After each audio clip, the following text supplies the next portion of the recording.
दोस्तों, कैसे हैं आप सभी लोग। उम्मीद करता हूँ खैरियत से होंगे। कुछ स्टूडेंट्स परेशान हैं, उन्होंने मेरे को एक स्क्रीनशॉट भेजा था कुछ NCISM की तरफ से ऑफिशियल, मतलब लेकिन ऑफिशियल ऐसा नोटिस कुछ नहीं है, ठीक है, जो स्टूडेंट ने मेरे पास एक शेयर किया था। बट मैं आपको बता दूं, उसमें ये था कि 8 मंथ की रिलैक्सेशन दे दिया जाएगा बिकॉज़ ड्यूरिंग कोविड 8 मंथ का रिलैक्सेशन उन लोगों को दे दिया जाएगा जो लोग उससे उस बैच में थे, मतलब 19 बैच जो था, ठीक है। तो दोस्तों, ऐसा कुछ नहीं है जो कि हमने केस किया है, उसमें हमने ऐसा कुछ फाइल नहीं किया है कि हमारी ये डिमांड नहीं है कि हमने कोविड के दौरान हमारा वक्त ख़राब हुआ था तो हमें रिलैक्सेशन दे दिया जाए, ठीक है दोस्तों। तो आप परेशान होने की ज़रूरत नहीं है, क्योंकि 20 बैच के बच्चे परेशान हैं कि सर ऐसे तो हम लोगों को नहीं मिलेगा, क्योंकि जैसे सपोज डैट 19 बैच है तो वो ज़्यादा इफ़ेक्टेड हुआ था कोविड के दौरान, ठीक है। तो सर हमारा तो नहीं था उतना इन्वॉल्वमेंट, तो हमारे लिए में भी नहीं मिले। तो देखो, हमारा जो कोर्ट में केस फाइल किया गया है उसमें जो पॉइंट्स हैं उसमें ऐसी हमारी डिमांड कुछ नहीं है। फ़र्स्ट ऑफ ऑल ये आप जान लीजिए, ठीक है। उसमें यही डिमांड की गई है कि न्यू बैच न्यू रूल, ठीक है। एटलीस्ट जो NCISM से ये बना है नेक्स्ट एग्ज़ाम का जो भी है सिस्टम, ठीक है। तो जो NCISM की गाइडलाइंस है, उनका जो सिलेबस है, तो जाहिर सी बात है जो बैच उससे रिलेटेड हैं, उससे जुड़े हुए हैं NCISM से, ठीक है, तो वही बैच नेक्स्ट एग्ज़ाम दें सबसे पहले, अगर आप इम्प्लीमेंट करना चाह रहे हैं तो। या तो ये पूरी तरीके से हटाया जाए, सबसे पहली डिमांड यही रहेगी कि या तो ये पूरी तरीके से ख़त्म हो जाए, क्योंकि एक तरीके का मतलब इसमें तो कुछ तो ऐसा बेनिफिट नहीं है, ठीक है। मान के चले कुछ स्टूडेंट फ़ायदा भी है लेकिन किसी चीज़ के नुकसानात भी होते हैं, ठीक है। अगर बाय द वे इम्प्लीमेंट हो जाता है कुछ उसके बेनिफिट्स भी होंगे, ठीक है। अगर इम्प्लीमेंट होता है तो जाहिर सी बात है कोई भी नया रूल आएगा तो वो न्यू बैच पे ही लगना चाहिए, ये हमारा फंडामेंटल राइट है, ठीक है, ठीक है दोस्तों। तो आप बिल्कुल ऐसे 20 बैच के कुछ स्टूडेंट्स हैं मेरे को मैसेज कर रहे थे, ठीक है। तो आपको परेशान होने की बिल्कुल नीड नहीं है, आप ये मत समझिए। और पहली बात तो NCISM की तरफ से वो ऑफिशियल नोटिस है नहीं जो आप लोगों ने स्क्रीनशॉट मेरे को शेयर किया था, ठीक है।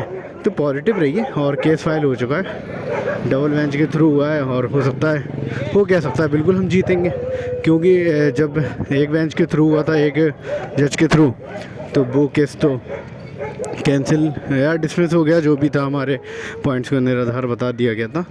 लेकिन अब हम डबल बेंच के थ्रू जो केस करने जा रहे हैं, LPA फाइल हो चुका है, उसकी पहली सुनवाई संभावना है कि 30 मई को होगी, क्योंकि उसमें कैविएट NCISM ने अपना दाखिल कर रखा है कोर्ट में कि उससे पहले एक लेटर जाएगा कोर्ट की तरफ से, तभी वो अपना अपोजिशन वाले, मतलब जाहिर सी बात है जो गवर्नमेंट की तरफ से जो एडवोकेट अपॉइंट होगा तो वो आर्ग्यू करेगा जो हमारे एडवोकेट हैं कुंदन मिश्रा, ठीक है।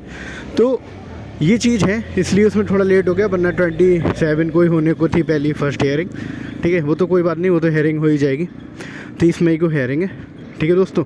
बाकी उसमें अब देखते हैं क्या हमारे एडवोकेट की तरफ से आर्ग्यू रहता है, और जो अपोजिशन के एडवोकेट रहेंगे तो उनका क्या आर्ग्यू रहता है, ठीक है। केस बस दुआ करिए यार, पॉजिटिव रहिए, परेशान होने की ज़रूरत नहीं है। देखो, कोई भी चीज़ होती है तो कोई भी नियम आता है तो पहले अगर ख़राब है तो उसका अपोज़, हर स्टूडेंट की प्राथमिकता होती है कि उसका अपोज़ करे वो, जाहिर सी बात है। नए नियम नए वैसे ही होने चाहिए, नए चीज़ें नए लोगों से होने चाहिए, नए बच्चों से होने चाहिए, और ऐसा तो नहीं होने देंगे किसी भी हालत में कि वो पुराने वैसे ही स्टार्ट हो जाए, ठीक है।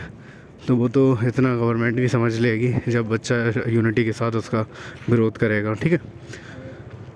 लेकिन मैं यही कहना चाहूँगा लास्ट में कि आप लोग सब यूनिटी बना के रहें और एक दूसरे को सपोर्ट करते रहें, ठीक है।